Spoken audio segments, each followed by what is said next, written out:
മാംഗല്യം. രചന അവതരണം നന്ദു അച്ചു കൃഷ്ണ. എന്റെ പൊന്നേടെ ഓവേ, നിനക്കുറക്കമൊന്നുമില്ലെന്ന് വെച്ച് ബാക്കിയുള്ളവർ അങ്ങനെയല്ല.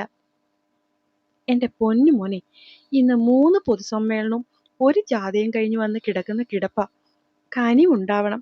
നാളെ അയാൾ ഏത് പാതാളത്തിൽ പോയി ഒളിച്ചിരുന്നാലും അവിടെ പോയി ഞാൻ കണ്ടോളാം. ഉറക്കം വന്ന് കണ്ണു പൊളിച്ചിട്ടും ഒരുത്തിനോട് മയത്തിൽ സംസാരിക്കാൻ മാക്സിമം നോക്കി ആൽബി. എടാ അതല്ല, അന്ന് നീ വിളിച്ചപ്പോഴൊക്കെ അയാൾ ഫോൺ എടുത്തിട്ട് ഇപ്പോൾ ഫോൺ എടുക്കുന്നില്ല എന്ന് വെച്ചാൽ അർത്ഥം എന്താ?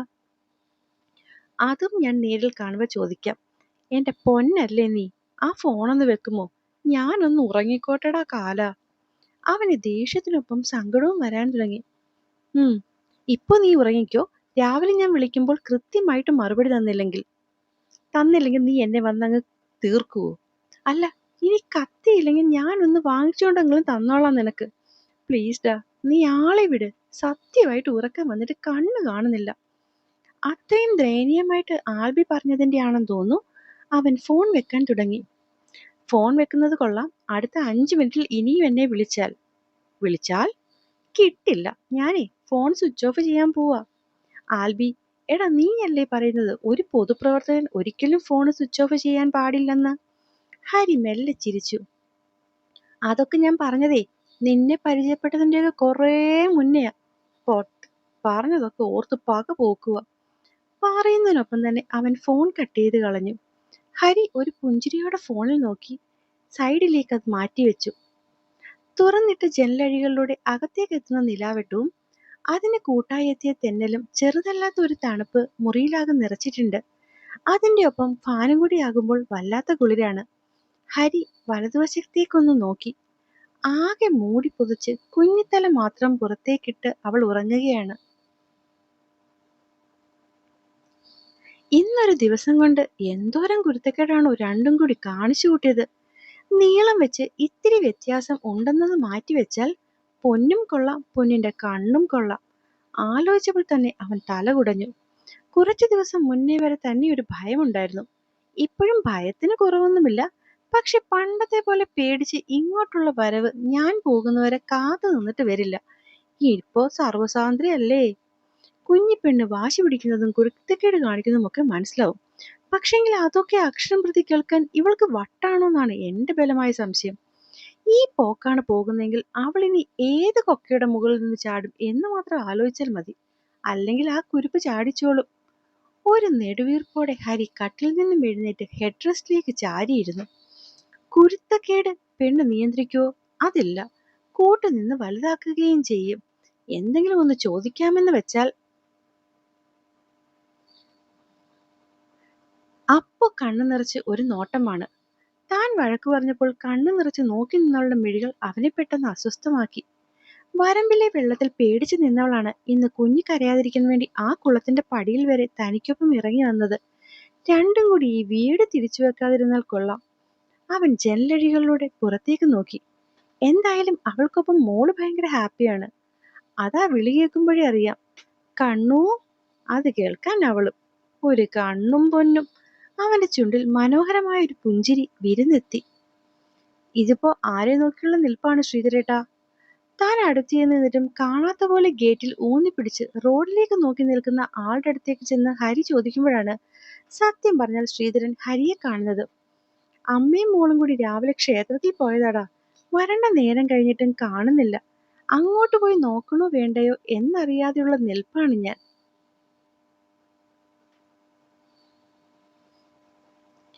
ഇതിപ്പോ 7 മണിയല്ലേ ആയതല്ലേ ഉള്ളൂ. അവരിങ്ങി വന്നോളും. സമാധാനിപ്പിച്ചുകൊണ്ട് ഹരി നിൽക്കുന്നിടത്ത് നിന്ന് കൈമളും പുറത്തേക്ക് ഇറങ്ങി വന്നു. പാലും വാങ്ങിച്ചുകൊണ്ട് വന്നിട്ട് ഇവിടെ നിന്ന് കഥ പറയുകയാണോ ഹരി? മാഷിന്റെ മുഖം ഒന്ന് കൂർത്തു. അപ്പോഴാണ് മുന്നിൽ നിൽക്കുന്നത് ശ്രീധരനെ അയാൾ കാണുന്നത്. നീ നടന്നാണോ പോയേ? ഒരു വഴി തിരിഞ്ഞാൽ മതിയല്ലോ അച്ഛാ, അതുകൊണ്ട് നടക്കാമെന്ന് കരുതി. എപ്പോഴും ആനപ്പുറത്തിരിക്കുന്നതിനേക്കാൾ നല്ലത് ഇതൊക്കെ തന്നെയാണ്. അത് പറയുമ്പോഴും അയാളുടെ കണ്ണുകൾ വഴിയിലേക്ക് പിന്നെയും പിന്നെയും പോയി. കാര്യം എന്താണെന്ന് ചിന്തിച്ച് മാഷ് ചോദിക്കുന്നതിന് മുന്നേ തന്നെ ഹരി കാര്യം അങ്ങോട്ട് പറഞ്ഞിരുന്നു. എടോ, അവരിങ്ങി വന്നോളും, താൻ ചുമ്മാ. നടുവേദനയൊക്കെ കഴിഞ്ഞിട്ട് ഇപ്പൊ ആദ്യമായാണ് ദൂരെയുള്ള ഈ നടത്തം. അതിന്റെ ഒരു ടെൻഷനാടോ. അസ്വസ്ഥത നിറഞ്ഞ മുഖത്തോടെ ശ്രീധരൻ അയാളെ നോക്കി. മണിക്കുട്ടി ഇല്ലേ കൂടെ? പിന്നെന്തിനായി പേടി? ബെസ്റ്റ്, അവൾ കൂടെയുണ്ടെങ്കിലാണ് കൂടുതൽ പേടിക്കേണ്ടത്. പുറത്തേക്ക് കേൾക്കാൻ പറ്റിയില്ലെങ്കിലും മകൻ എന്തോ പിറുപിറുക്കുന്നത് അയാൾ കേട്ടിരുന്നു. ചോദ്യം പോലെ ഒരു നോട്ടം വന്നതും ഹരി അത് പിന്നെയും ശ്രദ്ധിക്കാതെ തിരിഞ്ഞു നിന്നു. മാഷിന്റെ കാത്തിരിപ്പ് തീർന്നല്ലോ, ദോ വരുന്നല്ലോ ആൾക്കാർ.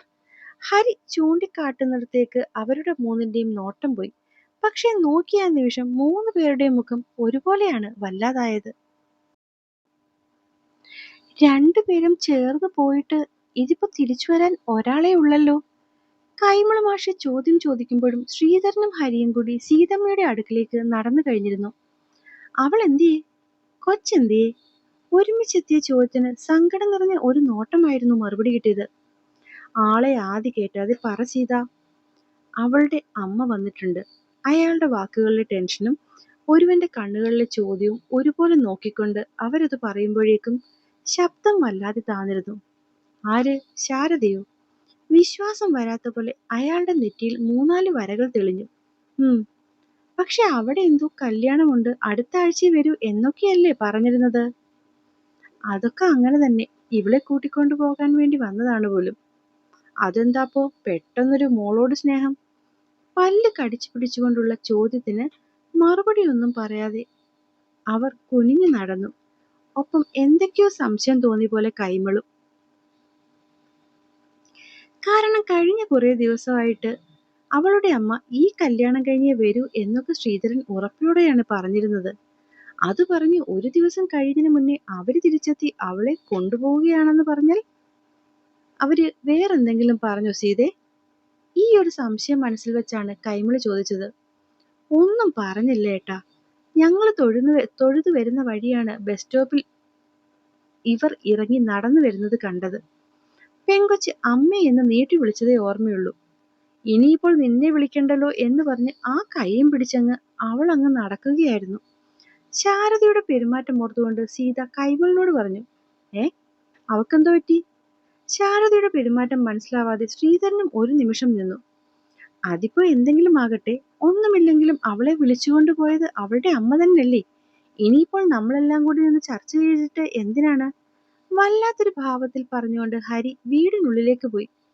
കാര്യം അങ്ങനെയൊക്കെ അവരുടെ മുന്നിൽ പറഞ്ഞെങ്കിലും അവൻ അവളെപ്പറ്റി ആലോചിക്കുമ്പോൾ വല്ലാത്തൊരു അസ്വസ്ഥത തോന്നുന്നുണ്ടായിരുന്നു. എന്നാൽ ഈ ശാരദയ്ക്ക് എന്തു പറ്റിയെന്നാ? ശ്രീധരൻ ഒപ്പം തന്നെ കയറി ചെന്ന് കൈമളിന് ചായ കയ്യിലേക്ക് ഇട്ടുകൊടുത്തുകൊണ്ട് സീത ഇപ്പുറത്തേക്ക് മാറിയിരുന്നു. അല്ല, ഇത്രയും ദിവസം നമ്മുടെ കൂടെ നിന്ന് വെച്ച് അവളാണെങ്കിൽ എന്റെ കയ്യും പിടിച്ചാ നിൽക്കുന്നതും. എന്നിട്ടും എന്റെ മുഖത്തൊന്ന് നോക്കണമല്ലോ ശാരദ. എന്തോ അവളുടെ കാശ് ഞാൻ പിടിച്ചു വെച്ച പോലെ പെൺകുട്ടിന്റെ കൈ എന്റെ കയ്യിൽ നിന്ന് വിടുവിച്ചുകൊണ്ട് അവളെയും വലിച്ച് ഒരൊറ്റ നടത്തമായിരുന്നു. എന്നോട് ഏതാണ്ട് ദേഷ്യവും വാശിയുള്ള പോലെ. ആ നേരത്തെ ശാരദയുടെ മുഖം ഓർക്കെ ഓർക്കെ സീതയ്ക്ക് കലി അടങ്ങുന്നുണ്ടായിരുന്നില്ല. അത് പിന്നെ കാണാതിരിക്കുമോ? അന്ന് ഹരിയുടെ പ്രശ്നത്തിലും ആ പശുവിനെ വിറ്റ കാര്യത്തിലുമൊക്കെ വന്നപ്പോൾ നീ ശാരദയോട് നന്നായി മുഷിഞ്ഞല്ലേ സംസാരിച്ചത്? അതെ, പക്ഷെ അങ്ങനെ വെച്ച് നോക്കിയാൽ ഇതിനു മുന്നേ ആ കൊച്ചിനെ കോളേജിൽ പഠിപ്പിക്കാൻ വിടില്ല എന്ന് രണ്ടും കൂടി തീർത്തു പറഞ്ഞപ്പോഴും ഞാൻ ഇതുപോലൊക്കെ തന്നെയല്ലേ ശാരദയുമായി സംസാരിച്ച് പ്രശ്നമുണ്ടാക്കിയത്. അതെന്തു പറ്റി? കാര്യമറിയാത്തത് കൊണ്ട് ചോദിച്ച ചോദ്യത്തിന് സീത കൈമളുടെ നേരെ തിരിഞ്ഞിരുന്നു. ഞാൻ പറഞ്ഞിരുന്നില്ലേ കൈമളേട്ടാ, ആ കൊച്ചവരുടെ വീട്ടിലെ കറവ പശുവാ. അതിപ്പോ തള്ളയ്ക്കാണെങ്കിലും ആങ്ങളയ്ക്കാണെങ്കിലും. +2 നല്ല മാർക്ക് വാങ്ങിച്ചിട്ടും ഡിഗ്രിക്ക് പോയാൽ കാശ് ചെലവാണെന്ന് കരുതി അവള് പഠിക്കാൻ പോകണ്ട എന്നായിരുന്നു ആങ്ങളയുടെ അന്ത്യശാസനം. അതറിഞ്ഞതും കൊച്ചെന്നെ വിളിച്ചങ്ങോട്ട് കരയാൻ തുടങ്ങി. നമ്മള് മോളെ പോലെ കാണുന്ന കൊച്ചല്ലേ, എത്രയാണെന്ന് വെച്ചാ കേട്ടു നിൽക്കുക. പിന്നെ ഒന്നും നോക്കിയില്ല, ഞാൻ ഇടപെട്ട് ശ്രീധരേട്ടനും ആൽബിയും പിന്നെ അവിടെയുള്ള 1-2 പേരും കൊണ്ടൊക്കെ തള്ളയോടും മോനോടും മാറി മാറി സംസാരിപ്പിച്ചു. അവസാനം അവർ രണ്ടുപേരും 1 രൂപ പോലും കൊടുക്കില്ല, സ്വന്തമായിട്ട് അധ്വാനിച്ച് പഠിക്കാൻ പൊക്കണം, പിന്നെ വീട്ടിലെ കാര്യങ്ങളൊക്കെ ഇപ്പൊ നോക്കുന്ന പോലെ അവൾ തന്നെ നോക്കണം. അങ്ങനെ ഒരു 101 കണ്ടീഷൻസ് വെച്ചിട്ടാ തള്ളയും മോനും കൂടി ആ പാവം കൊച്ചിനെ പഠിക്കാൻ വിട്ടത്.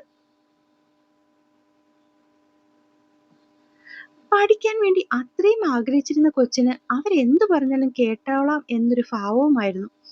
അങ്ങനെ ഇച്ചിരിയും വഴക്കൊന്നും ഉണ്ടാക്കിയല്ല ആ കുഞ്ഞു പഠിക്കാൻ പോയിരിക്കുന്നത്.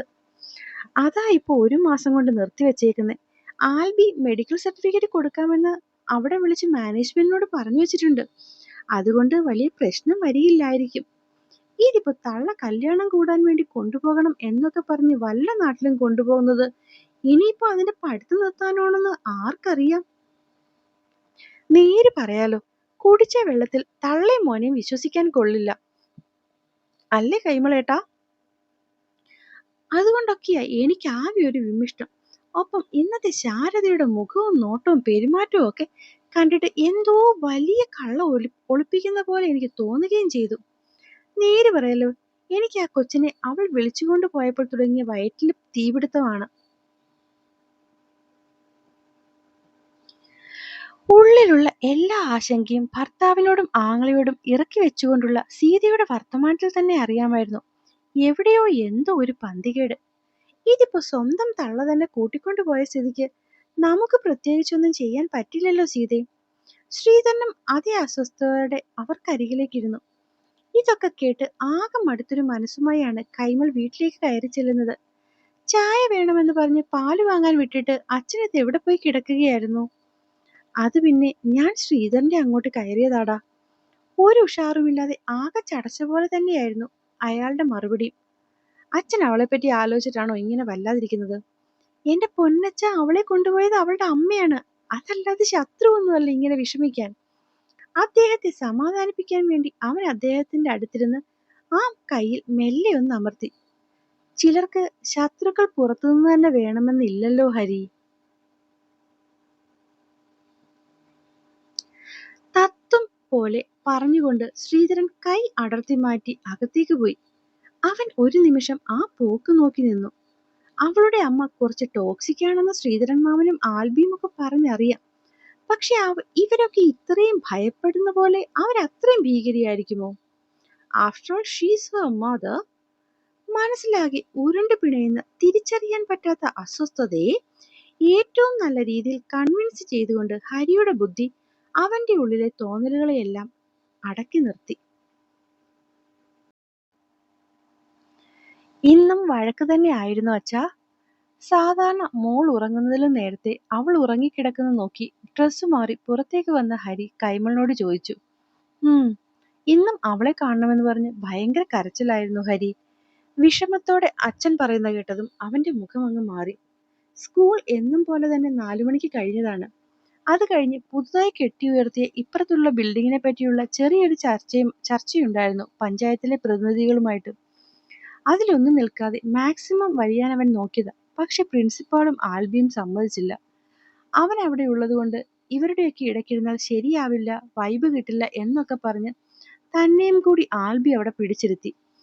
പ്രിൻസിപ്പലിനെ മുഷിപ്പിക്കേണ്ട എന്ന് കരുതി അവർക്കൊപ്പം ഇരുന്നതാണെങ്കിലും ചർച്ച പുരോഗമിച്ചതും അറിയാതെ തന്നെ താനും ആ ചർച്ചയുടെ ഭാഗമായി മാറുകയായിരുന്നു. അതുകൊണ്ട് തന്നെ സ്കൂളും പഞ്ചായത്തും കൂടി ചേർന്ന് നിർമ്മിക്കുന്ന ബിൽഡിങ്ങിന്റെ കാര്യകാര സമിതിയിൽ അറിഞ്ഞോ അറിയാതെയോ തന്റെ പേരും ചേർത്തു. അതുകൊണ്ടിനി കാര്യസമിതിയുടെ കാര്യങ്ങളൊക്കെ വരുമ്പോൾ സ്കൂളിനെ പ്രതികരിച്ച് ആരെങ്കിലും അവനൊപ്പം തന്നെ എപ്പോഴും ഉണ്ടാവും. പക്ഷെ ഇതൊക്കെ അറിഞ്ഞ് താൻ വന്നപ്പോഴേക്കും അതിൽ നിന്ന് ഊരാൻ ഒരു മാർഗവുമില്ലാത്ത വിധം അവൻ തന്നെ പൂട്ടിയിട്ടുണ്ടായിരുന്നു. ഒക്കെ സഹിക്കാം, പക്ഷെ ഒരുമാതിരി സകല പണിയും നമുക്ക് തന്നിട്ട് ഞാനൊന്നും അറിഞ്ഞില്ലേ രാമനാരായണ എന്ന് പറഞ്ഞു നിൽക്കുന്ന അവന്റെ ഒരു നിഷ്കളങ്ക ഭാവമുണ്ട്. അത് കാണുമ്പോഴാണ് പെരുവിൽ നിന്നും പെരുത്ത് കയറുന്നത്. ചില നേരം പരനാറി തനി രാഷ്ട്രീയക്കാരനാവും. അങ്ങനെ അവനോട് ഒന്നും രണ്ടും പറഞ്ഞ് തർക്കിച്ചും വഴക്കുണ്ടാക്കിയും വീടിപ്പ് എത്തിയിട്ടേയുള്ളൂ. സാധാരണ താൻ വരുന്ന നേരം അപ്പൂപ്പനും കൊച്ചുമ്പോളും കൂടി ഗേറ്റിന്റെ അവിടെ നിന്ന് നിൽക്കുകയോ അല്ലെങ്കിൽ കുറുമ്പി ശ്രീധരൻ മാമന്റെ വീട്ടിൽ ചെന്ന് സീതമ്മയുമായിട്ട് പുറത്തിറങ്ങി കളിക്കുകയോ ഒക്കെ ആയിരിക്കും ആ നേരം. പക്ഷെ ഇതിപ്പോ കുറച്ചു ദിവസമായിട്ട് ആകെ അലങ്കോലമാണ് അവളുടെ എല്ലാ കാര്യങ്ങളും. കാര്യമില്ലാത്ത കാര്യത്തിനൊക്കെ ഇപ്പോൾ വെറുതെ വെറുതെ വാശിയും കരച്ചിലുമാണ്. ഇടയ്ക്കൊക്കെ പെണ്ണിന്റെ വാശിയിൽ അറിയാതെ ചിലപ്പോൾ അങ്ങ് നമ്മൾ നിന്നു കൊടുക്കും. അതുകൊണ്ട് തന്നെ കുഞ്ഞ് വാശി പിടിച്ച് കരഞ്ഞപ്പോൾ കഴിവതും അച്ഛൻ അവളെ തൻ്റെ അടുത്ത് കൊണ്ടുവരാറില്ല. കുഞ്ഞിപ്പെണ്ണിന്റെ ഈ ഒരു മാറ്റത്തിനൊക്കെ കാരണം അവൾ ഒറ്റ ഒരുത്തിയാണ്. ഇവിടെ നിന്ന സമയത്ത് തേനും പാലും ചക്കരയും വടയും ഒക്കെയായിരുന്നു. പക്ഷെ ഇതിപ്പോ പോയിട്ട് ഒരാഴ്ച കഴിഞ്ഞു. വെറുതെയെങ്കിലും കുഞ്ഞിനെ ഒന്ന് വിളിക്കുക. സ്വന്തമായി കയ്യിലൊരു ഫോൺ ഇല്ലാത്തവളായിരുന്നെങ്കിൽ നമുക്കങ്ങ് ക്ഷമിക്കാം. ഇത് അവൾക്ക് ഫോണുമുണ്ട്, എന്നിട്ടും കുഞ്ഞിനെ ഒന്ന് വിളിക്കാൻ തോന്നിയില്ലല്ലോ. കണ്ണുനീരൊട്ടിക്കിടക്കുന്ന ആ മുഖത്തോടെ വെറുതെ വിരലോടിച്ച് ചിന്തിക്കുമ്പോൾ ഹരിക്ക് പിന്നെയും ദേഷ്യം വരുന്നുണ്ടായിരുന്നു. ആദ്യമൊക്കെ അവളെപ്പറ്റി ഓർത്ത് കുഞ്ഞ് കരയുന്നത് കാണുമ്പോൾ വെറുതെയെങ്കിലും കുഞ്ഞിന് വേണ്ടി ഇങ്ങോട്ടൊന്ന് വിളിച്ചു തിരക്കണേന്ന് ചിലപ്പോൾ ചിന്തിച്ചു പോകുമായിരുന്നു. പോകെ പോകെ അതങ്ങ് ദേഷ്യമായി. ആ ഒരു ദേഷ്യത്തിൽ അങ്ങോട്ട് വിളിച്ചു നോക്കിയതുമില്ല. പക്ഷെ കുഞ്ഞിന്റെ അവളെ പ്രതിയുള്ള വിളിയും സങ്കടവും കണ്ട് അവസാനം തോറ്റുകൊടുത്ത് എന്ന പോലെ താൻ പകൽ കുറെ തവണ അവളെ വിളിച്ചിട്ടുണ്ടായിരുന്നു. അപ്പോഴൊക്കെ നോക്കുമ്പോൾ ഫോൺ സ്വിച്ച് ഓഫ്. അതിന്റെ ദേഷ്യം തീർക്കാൻ എന്ന പോലെ ഇന്നലെ വൈകുന്നേരം എല്ലാവരും കൂടി സംസാരിച്ചു കൊണ്ടിരുന്നപ്പോൾ മനഃപൂർവ്വം താൻ ഈ വിഷയം അവർക്ക് മുന്നിലേക്ക് എടുത്തിട്ടു. ഇത്രയും ദിവസം അവരൊക്കെ അവിടെയും ഇവിടെയും ഇരുന്ന് സംസാരിക്കുമ്പോൾ തന്നെ ഇതൊന്നും ബാധിക്കുന്നില്ല എന്ന രീതിയായിരുന്നു തന്റെ. പക്ഷെങ്കിൽ ഇതിപ്പോൾ കുഞ്ഞവളെ പ്രതി ഇങ്ങനെ കരയുന്ന കാണുമ്പോൾ അതുകൊണ്ടാണ് രണ്ടും കൽപ്പിച്ച് സീതമ്മയോട് ചോദിച്ചത്. പക്ഷെ അപ്പോഴാണ് അറിയുന്നത് കാര്യം കഴിഞ്ഞ ഒരാഴ്ചയായിട്ട് ഇവിടുള്ള സകലരും അവളെ മാറി മാറി തന്നെയും പിന്നെയും വിളിക്കുകയാണ്. ആദ്യത്തെ ദിവസവും മറ്റോ അമ്മയുടെ ഫോൺ എടുത്തിട്ട് പിറ്റേന്ന് കല്യാണമാണ്, ഭയങ്കര തിരക്കാണ് എന്നൊക്കെ പറഞ്ഞ് ഫോൺ വെച്ചവളെ പിന്നെ ഈ നിമിഷം വരെ കിട്ടിയിട്ടില്ലെന്ന്. അതിന്റെ വെപ്രാളത്തിൽ അവരെല്ലാം കൂടി പറയുന്ന നേരത്താണ് താൻ ദേഷ്യത്തോടെ പരാതിയുമായി ചെന്നത്. പക്ഷെ അവര് മൂന്നുപേരും കൂടി ഒരേ സ്വരത്തിൽ അത് പറയുന്ന കേട്ടതും അത്രയും നേരമുണ്ടായിരുന്ന ദേഷ്യം മാറി അവനിലും വല്ലാത്തൊരു വെപ്രാളം നിറഞ്ഞു.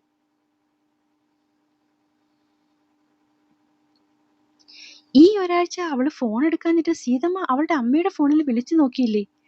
മനഃപൂർവ്വം അല്ലെങ്കിലും അവന്റെ ശബ്ദത്തിൽ വല്ലാത്തൊരു പരിഭവം ഉണ്ടായിരുന്നു. എന്റെ ഹരി, അവർക്ക് രണ്ടുപേർക്കും കൂടി ഒരു ഫോണല്ലേ ഉള്ളൂ.